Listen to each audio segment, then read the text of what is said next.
Assalamualaikum warahmatullahi wabarakatuh. My name is Fathan Ardiansyah. My name is Khadija Rahman. And my name is Hermawan. We are going to present the key points or the summary from the video that was given in the mid-test. I am going to be the first person to explain the key points, and then it will be continued by Khadija and then Hermawan.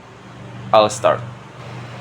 Emotional intelligence, or EQ, is the ability to understand one's own emotions and respond effectively to others' emotions. It's critical as we have over 400 emotional experiences daily.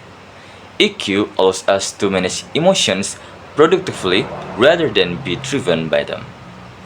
Venus Gage's story illustrates how damaging the orbital frontal cortex, which controls the emotional responses, can impact behavior. With his cortex damage, Gage had uncontrollable, impulsive emotions and became unreliable even though his intellect was intact. So the next material, he talk about the parts of the brain.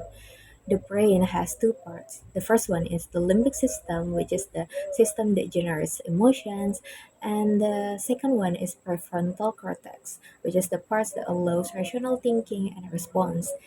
It is the part that Phineas had lost due to his accident, and it is said that every emotion that Phineas had exploded unfettered into action. He became impulsive and angry easily. It is because he lost his rational brain. So, the EQ, or emotional quotient or emotional intelligence, is about combining both parts.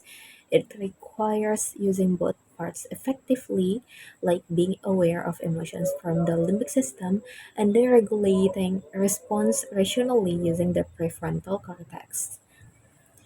Next, there is something called mirror neurons in our brain that mirror the emotional state of other people and unconsciously mimic others' emotions.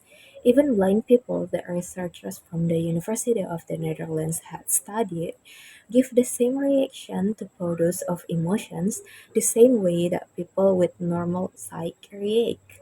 And from that, the researchers found there's an alternate pathway in the brain that shows emotion unconsciously and drive behavior through this brain pathway before rational thinking.